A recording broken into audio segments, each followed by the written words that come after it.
Welcome to Adventures with Authors with Deborah Fox. It is presented by the Wyoming State Literacy Association. Our mission is to work with anyone in Wyoming to develop literacy, reading, and writing. We are hosting the Young Authors Contest for students in K-12 in public, private, or homeschooled. They can write stories in fiction, nonfiction, poetry, or new this year is graphic novels. Our state entries are due March 31st. If you are in a building or a school district, you'll need to check for other due dates. But you can find our information on our website at wyomingliteracy.org and go to the Young Authors page. Since graphic novels are new this year, we wanted to provide educators and authors some tips for graphic novel writing. So today I want to welcome Deborah A. Fox. I'm going to stop sharing my screen. As we go, if you have questions, please put them in the chat, and then I will bring them up at an appropriate time for Deborah. If you need to leave because of time constraints, please do that. We are not offended. This recording will be up on the website, and I will be emailing it to Rena today. All right, welcome, Deborah.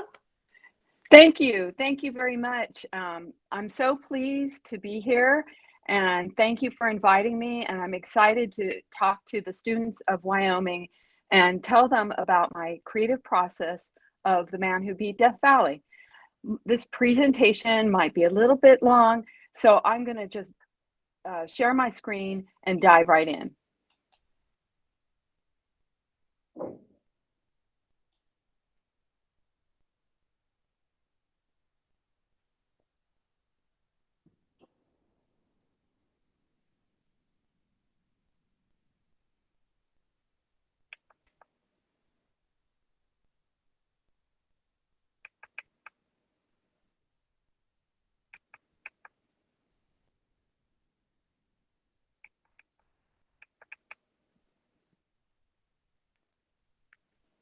We can see it beautifully.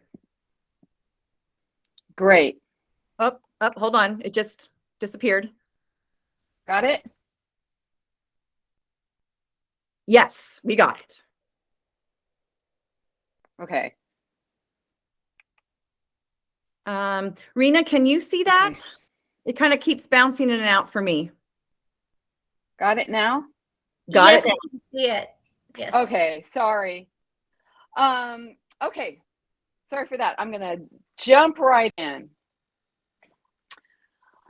My name's Deborah Fox, and I'm the author and illustrator of The Man Who Beat Death Valley, telling for the first time in a graphic novel the story of William Lewis Manley. This presentation will show the creative decisions I made, my process, and my tips. During the creation of The Man Who Beat Death Valley, I examined my motivations and what I found important to me as an artist, businesswoman, historian, etc. The process of creating The Man Who Beat Death Valley took 4 years and is over 400 drawings and 100 pages long. It has extended appendices for educators, historians, librarians, and students. William Lewis Manley was a gold rusher of 1849 who followed parts of the Oregon Trail from Wisconsin to California. He and his group were responsible for naming Death Valley and giving it that foreboding name. He and his friend, John Rogers, saved 2 families from starvation in the desert. A great deal of The Man Who Beat Death Valley takes place in Wyoming and features Wyoming's wonderful historic landscapes.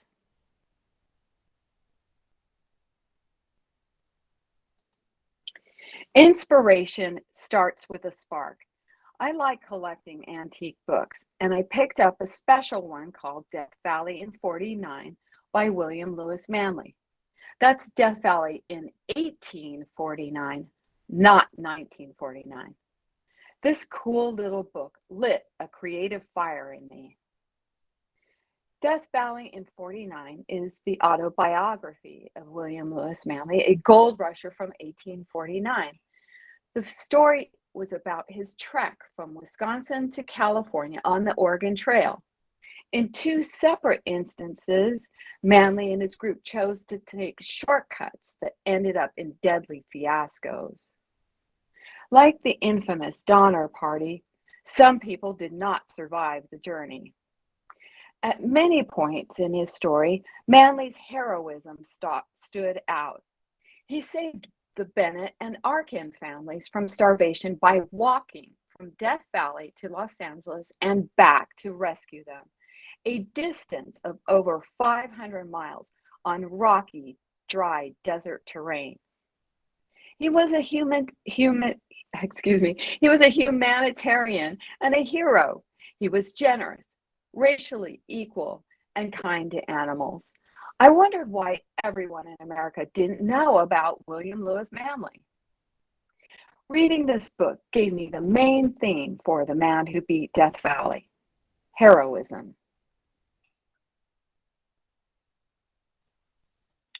Why is Manley's story important? Manley's story important because Manley was a true hero. We love hero stories. You only have to look as far as the Star Wars and Marvel universe to see that. Since the ancient Greeks and over 2,000 years of literature later, heroes have always been important figures in our stories. They give us meaning, wisdom, hope, inspiration, and growth. Hero stories teach us about sacrifice, timelessness, and paradoxes. They inform us what we can be. So after I finished my graphic novel in 2016, I knew Manley's story would be my next. It had stuck in my head and I just had to tell it. The creative process for creating The Man Who Beat Death Valley was 1. Research, 2. Script writing and editing, 3. Drawing, 4. Assembly and more editing, publishing. Sounds easy and straightforward, right? The research I did took anywhere from 3 to 6 months and sometimes overlapping the preceding steps. Writing took about 4 months, but 8 months more to edit and polish it. During the writing process, I started down one road, but ended up on another, and I'll talk more about that later. Of course, for me, drawing and sketching was the fun part, and that took about 8 months. Creating the final drawings took another year. Assembly and edit, again, took another year.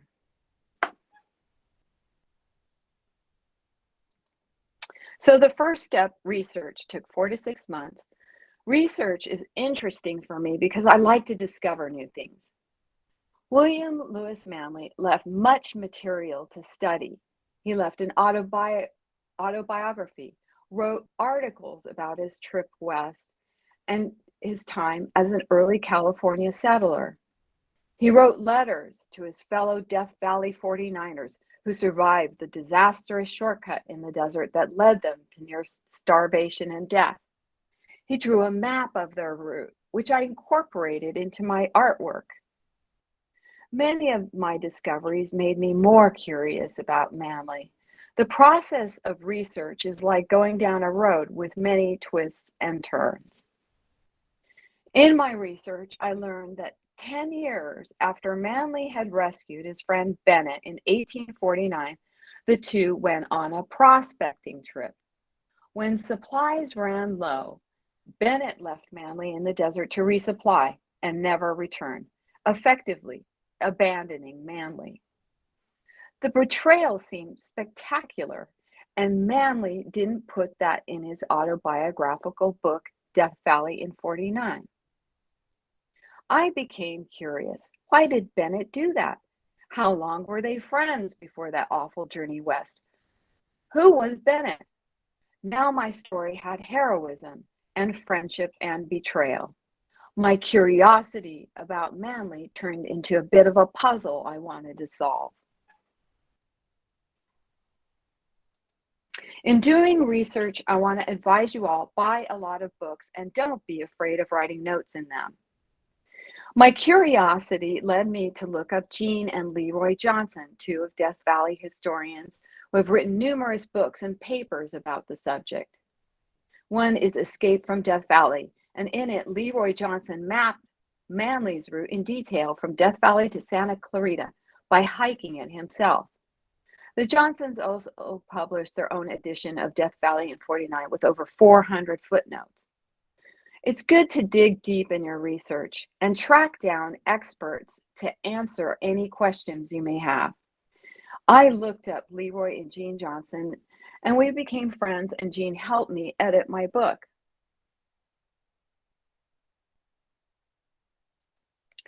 I mentioned that Manly left letters, and they became a huge window into Manly, and one I used creatively because they were just so special.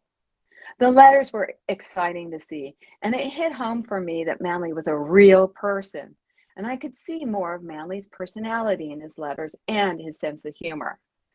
I incorporated the letters and map artistically into my graphic novel.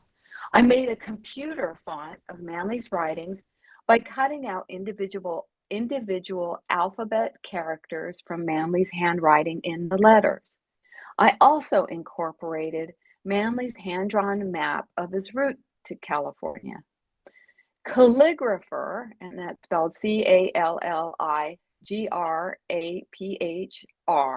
is an app that allows you to create your own fonts. Manly's map of his trek was used artistically to help tell his story, courtesy of the Huntington Library in San Marino, California. The letters helped me find authenticity. It helped me find a way to make the book mine and Manly's. It helped me present him with originality, and the font creation was a way to honor my subject and give the book authenticity. Plus, it sounded like a really cool thing to do. In the letter content, I edited them for brevity and clarity. Altering this material was a creative judgment, one that came up against my desire for historical accuracy, but more on that later. After all the research was done, it was time to get writing. You have to write a script that describes what the reader is seeing and reading. It will save you time in the long run and keep you organized. Have a script before you pick up the pencil. Here you see an example of the script. Graphic novel scripts are different format than movie script, but they are similar. There's scene setting descriptions and action descriptions like movie scripts.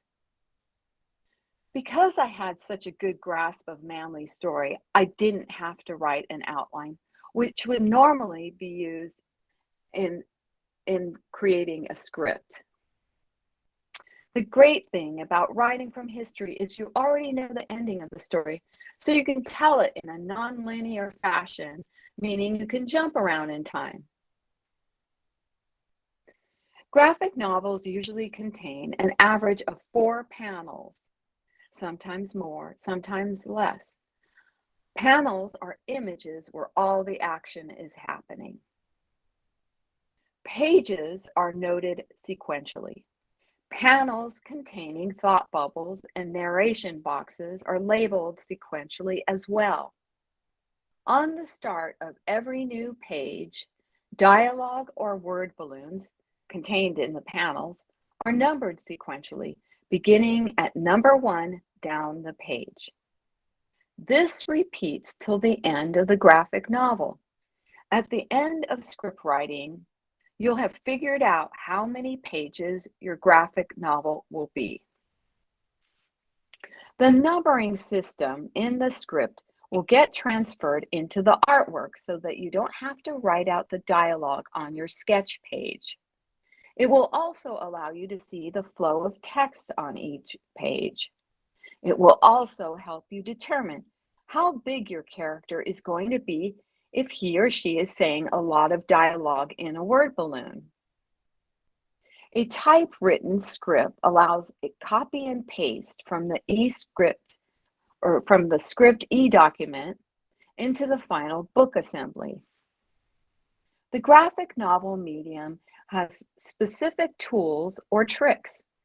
They are thought bubbles, which may show how a character secretly thinks or reacts to a situation. There's sound effects, which can add a pause or punctuation. Beats for timing or passages of time can be conveyed sequentially with images called polytics. These must be written into your script. All of the imagery and sound effects need to be written down in the script. So there is a lot of description in a graphic novel script. Make notations when a character is sad, angry, desperate, or shouting or weeping. My script was edited many times before anything was drawn, over and over and over again. I cleaned up the language so it would be appropriate for young kids. I added historical notes, a glossary for educators and students, and an extensive bibliography. Writing a script is so important because you'll know how many pages it will take to tell your story. And the numbering system will keep you organized, and that will save you time and money. After the script is written, it's time to draw and sketch out all the action. Layout of type and composition of imagery must be planned. Eye flow has to be considered. On each page, numbered word balloons correspond to the numbered paragraphs in the script that was shown in the previous slide. An important element is screen direction. It's important that your characters in a given scene don't bounce from left to right, confusing readers as to where the character is in the environment. If a character is facing right, keep him or her right. In The Man Who Beat Death Valley, whenever the pioneers were traveling, I tried to make their direction be the direction they went when I wanted my reader's eye to go in that same direction. There are a lot of decisions I had to make about what I'd leave out, and I'd include that in Manly's story. Some of Manly's writings about his trek were very confusing, some of the back and forth of his scouting the scenes, so I had to simplify that.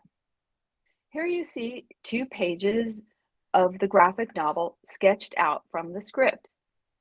Notice the numbering of the word balloons. They begin at number 1 on every page. The numbering dialogue in the script tells you how many word balloons you'll have on any given page. These pages show Manly and his crew when they were with Chief Wakara, who rendered assistance when Manly's group were on their first disastrous shortcut, the float trip down the Green River. Translating the script into a sketch of the page allows one to see the flow of the text and action. Sometimes it's fun to design a whole page to be a standalone piece of art or graphic, like on page 18 of The Man Who Beat Death Valley. There, I designed the frames in a shattered window to convey disappointment and shock.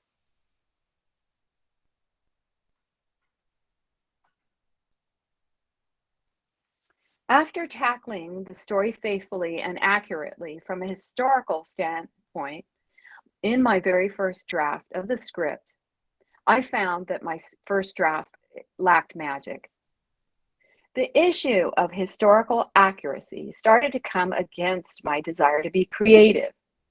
Sometimes when there's big gaps in history, artists and writers can use their imagination or theories to connect dots of truth, but this isn't what a historian does. An artist can, or a writer can. I wanted to use the power of the graphic novel medium to get inside a character's head and make the reader feel the psychological struggle of the pioneers. I studied how to draw emotions on a face and made special word balloons. Spiky balloons denote shouting. Small type can denote a whisper. Warping a word balloon can mean sadness. Color conveys anger on page 67 and heat on page 57 in The Man Who Beat Death Valley. I used the metaphoric image of the Grim Reaper to create fear and anxiety on pages 51, 70, and 71 in The Man Who Beat Death Valley. This creepy skeleton figure appears sporadically and isn't a character, but it is a visual device to reveal the fear of the characters. By steering away from an illustrated version of Manley's Death Valley in '49, there were some underlying themes I could explore more and questions that could be tackled.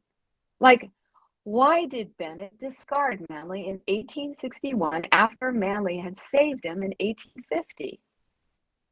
Since it was a graphic novel, it made sense to avail myself to its tools and tricks and to visually tell the story and allow readers to come to their own conclusions.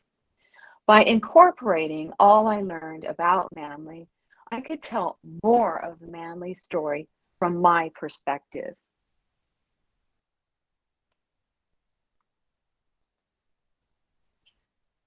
The left-hand image I created as an initial style frame.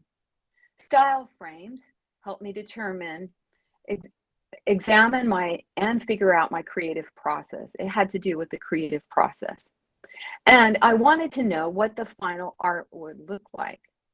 I originally thought I would use photos for reference as I wanted to draw all the backgrounds. And these would allow me to know how to draw and render the backgrounds. In doing the left image, the style frame, I realized I really liked the look of drawing on top of the photographs to illustrate the scenes. Doing a style frame saved me time and made me go into another creative direction. Using the photographs also would allow readers to see better how the landscape changed from the lush plains and prairies of Wyoming to the barren wasteland of Death Valley. That style frame on the left also helped me save on my budget. It shows the panels and narration text floating on a paper texture that bleeds out to the edge of the page. That bleed was more expensive and tricky to handle, so I decided to have the panels float on the white of the paper stock with no ink bleed. The panel on the left is my early version of Manley and Rogers scaling the dry fall. In it, they were piling rocks to get up over it. This is not how it actually happened. I did this because I wanted to save money and by cutting down on panels and pages. If Manley and Rogers went up over a dry fall, did it matter how? The fact is, they got over it. How many shortcuts could I take to save time and money? And how far did historical accuracy go? These were really tough questions. Repeatedly, I asked myself if I was a historian or an artist. On the right was the final version, and this is historically accurate. These two representations happen on pages 70 to 72 in The Man Who Beat Death Valley. It is the climax of Manley's desperate journey. In this example, my decision to adhere to historical accuracy helped me make the scene more dramatic. After this style frame, I decided to strive for absolute historical accuracy, right down to the hair color and what a 19th century fairy looked like. I did this so it could be more legit, and it made me more closely analyze what Manley said.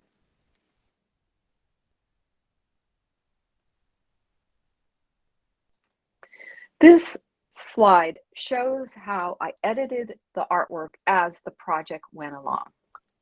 This scene takes place in western Wyoming on pages 23 to 25 of The Man Who Beat Death Valley. A lot of action occurs in Wyoming. In Manly's story, he and his crew come across a ferry half buried in the bank of a creek. The top panel shows what I thought Manly's ferry would look like. The bottom shows a more accurate version of river crossing ferries used during that time. I did this change because it was more historically accurate, and it made a positive difference visually because it informs readers what a 19th century ferry looked like. It gave The Man Who Beat Death Valley educational value and authenticity. So my simple boat that I had initially rendered as a ferry became a long raft. I took a renewed look at what I'd done up to that point. A lot of time was spent recoloring wagons into the bright colors that they actually used back in the day. I changed Reverend Breyer's hair from brown to blonde, and Alfred Walton's went from brown to black. I studied little details from Manly's writings over and over again. Ultimately, I decided I could do both. I could be historically accurate and fill in the gaps that Manly left open. I also made a mental note of all my deviations so I knew myself what really happened, what may have happened, and the stuff we can imagine happened.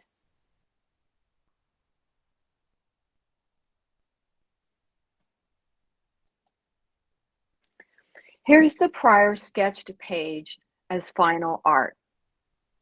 This style frame showed me I liked the look of the photos on my background, and in an effort to preserve historical accuracy, I decided to match the action in Manly's story with a real life location where the action occurred.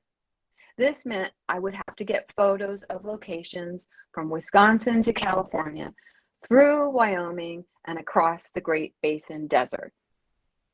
I didn't want to use stock photography, which could have ended up being pretty expensive. My other option was to shoot the photography myself. That meant I had to travel the entirety of Manly's route and hike some rough canyons of Death Valley. So I convinced my spouse to take a long road trip, and he went with me, and we shot photographs together. We traveled all over Wyoming, the Green River, and across the plains. We found that mid-19th century America, as Manly described, looked quite a bit different than it does now. This presented some challenges. Note the bottom right panel, which is a polytic of the sun. This is an example of how multiple sequential images like this can convey the passage of time or make a beat in the action.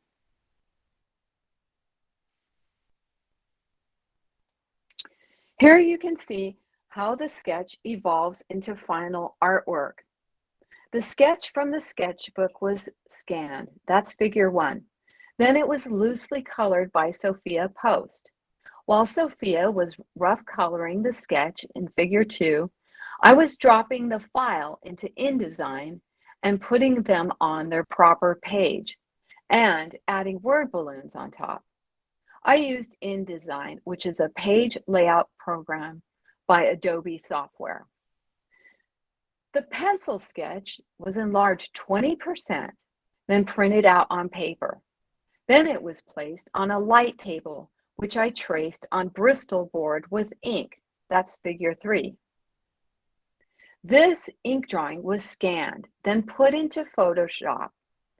And this Photoshop file of Sophia's rough sketch, this ink layer was swapped for the rough pencil sketch layer. Notice the digitally added snow in figure 4 versus figure 2.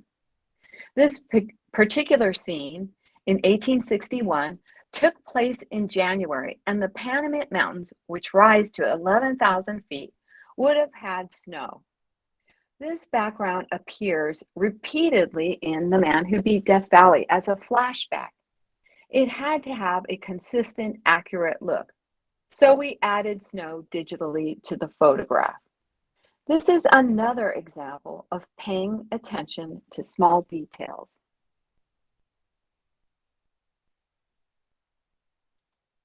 In order to help integrate the ink drawing into the photographic background, there was extensive shading to match the lighting of the photographs. Here we see the layers of shading I applied to every panel. Figure 1 is a grad I applied to give the body some dimension. Figure 2 is a color gel I applied. Figure 3 is some shading that helps tell the reader which direction the light is coming from. In this case, it's camera left. Figure 4 is the final panel. All the layers of shade combine to give the person or object dimension within a location.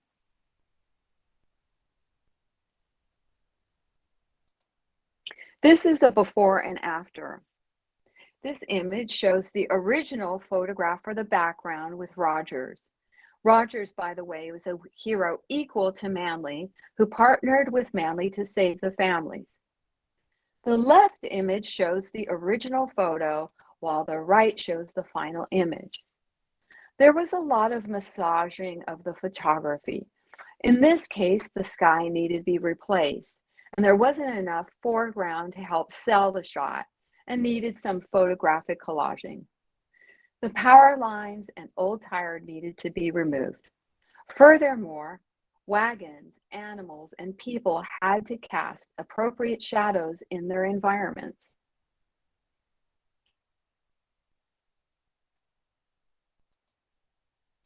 Remember what I said about the challenges of the photographic backgrounds? Well, this is a before and after of Santa Clarita, where Rancho San Francisco sat. It is near Los Angeles, where Rogers and Manly obtained supplies that allowed them to rescue the families, and where the families ended their hellish journey out of the desert. The Rancho originally sat where Magic Mountain Amusement Park is right now. This area is completely filled with houses, freeways, industrial parks. Quite a change for 175 years. There was a lot of painting out of buildings and collaging to make what Manly described as, quote, a beautiful scene of 1,000-acre green meadow dotted with cattle of all sizes and colors, unquote. This particular scene or panel comes up twice in The Man Who Beat Death Valley on pages 62 and 82, and it was an important climatic panel for the graphic novel, so I spent a great deal of time on it. The penultimate process of graphic novel creation is assembling all the artwork and creating the book. I used Adobe Creative Suite to put all the text, graphics, and images together. The panels, the artwork were all Photoshop files. Some of the specialized balloons and sound effects were drawn in Adobe Illustrator, which is a vector art program. Then everything was compiled in InDesign, Adobe's page layout software. The extensive historical notes, glossary, and bibliography were added at this stage. The Man Who Beat Death Valley was designed to be appealing for educators, librarians, and kids of all ages. Editing was easy using Adobe Creative Suite. I can make edits on panels, and it would immediately update in InDesign. Assembling everything in the book form took about a year to accomplish. When I was done and the book was in one file, I printed out a few copies to my editor and a few trusted friends for feedback. Then it went into final edits and tweaks. Drawings were massaged further and typos eliminated, and the text was changed. Editing. Editing is critical. It's the difference between an amateur and a pro. The final product is The Man Who Beat Death Valley, based on the true story of William Lewis Manley. It's 106 pages long and about 400 drawings. So the last step was publishing. Going with a traditional publisher wasn't an option that interested me. I wanted control over the content of the book, and I didn't want to give up my legal rights to my work. I wanted control over the look of the final product. I didn't want cheap paper. I wanted control over the ink quality. Because of this, print on demand wasn't an option. I found print on demand paper and ink quality to be inferior for this type of book. I found one place that would do a short press run of graphic novels, but the cost per copy was prohibitive. I never considered creating it as an internet product, such as an ebook. I like the idea of being a piece of art you could hold. I like the idea of keeping my money local, so I chose a printer in my area. This gave me the opportunity to look at proofs with my own eyes and to verify the look of the finished product. Plus, it's nice to do business with an actual person rather than some anonymous person behind a computer hundreds of miles away. However, without the marketing apparatus of a traditional publisher, I had to do my own marketing. And this was a challenge because I know nothing about it, or I knew nothing about it. But the good thing is that there's endless suggestions on the internet, and that can help a person strategize. I would advise doing your homework and understand what you're getting into. Go through the pros and cons. The way I saw it was self-publishing. The way I saw self-publishing was, if Manley did it, I would be in good company. So, The Man Who Beat Death Valley is a graphic novel that presents Manley's story in a new way that hasn't been seen before and brings his story to life for a new audience. It has won a North Street Book Prize and was an National Indie Excellence Award finalist. It's also had many wonderful reviews.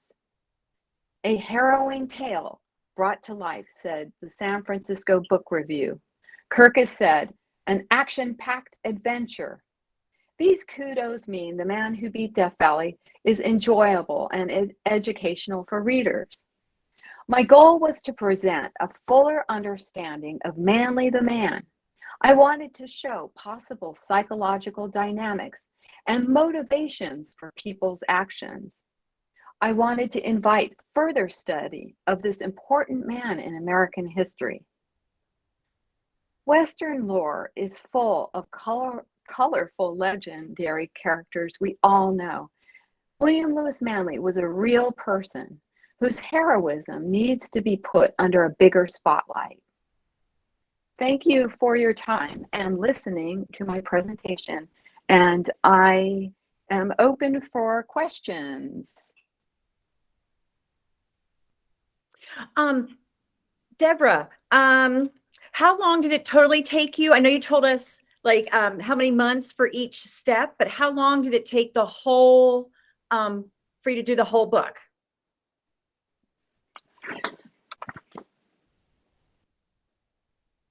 Hi there. 4 years. It 4 took years. 4 years. And editing overlapped everything, every step of the process. Yeah, your attention to detail, like you said, your inspiration was your curiosity about this man who was a hero, but yet you really make him human too. And all that attention to detail just really brings it more to life. It's just amazing how you used his font. I mean, and then you went and took your own pictures for the backgrounds. Just phenomenal. Thank you. Thank you.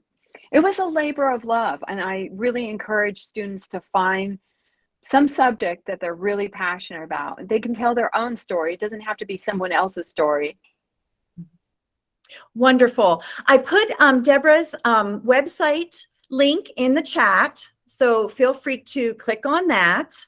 And actually, I saw Deborah at the Trail Center in Casper this summer. She came, and I guess you go around the country going to different, I guess you were just at a park sharing Manly's story, which is just wonderful for people who are local, you know, when you're here, can come and see that and hear from you.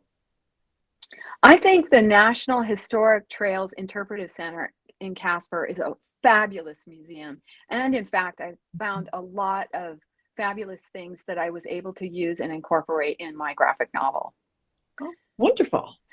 There's quite a few historic museums across the country and along the historic trail.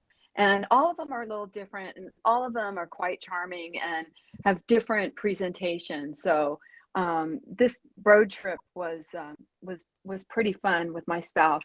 And also he was quite cooperative when I wanted to have him pose for me, because sometimes I didn't know how a person's body would look from a certain perspective. So I'd ask him to, will you, lay on the bed and pretend you're sick. Oh, that's great. Always got to have a partner in crime, right? Yeah. So well, and I really to ask their friends, oh. To help them, and this could be a really a great bonding experience for a young artist and his friends and family and siblings. I roped in a couple of friends to take out a canoe and pretend they were paddling on their front lawn. So anyway, it's fun to make it a team effort. Absolutely. And we really appreciate knowing about the Adobe Creative Suite. I think that's something a bunch of educators will look at. On our website, the Wyoming State Literacy website, we did have the link that I just put in the chat. It's about Canva, and they actually have comic strip templates that you can work with. I am still, the State Literacy Association is still working with that. We'd like to get out some more tutorials, but we thought that's something that's free that maybe students could start with rather than just doing all their own sketches. But we'll take a look at Adobe Creative Suite and see, what we can do with that also. Yeah, I highly recommend it. It's pretty much the gold standard for professionals. So, yeah, I believe Adobe has special breaks for students and educators, so it's worth looking into. All right. Well, thank you so much for all this wonderful information today. I know that you're going to help lots of educators as well as the young authors throughout Wyoming. And I just want to let others know that our next Adventures with Authors will be January 15th at 10 o'clock a.m. with Casey Rizlov, who's from Casper, and she writes fiction. So please feel free to tune back in for our next Adventures with Authors. Deborah, if anyone has questions for you, are they welcome to email you by chance? Yes, they can do that through debfoxdesign.com. Okay. That's my website, or deborah.afoxdesign@gmail.com. Okay. And I just re-put that chat in there for your website. Thank you. And I'm wishing the best of luck and happy trails to all the young writers of Wyoming. Wonderful. Thank you so much, Deborah. Ciao.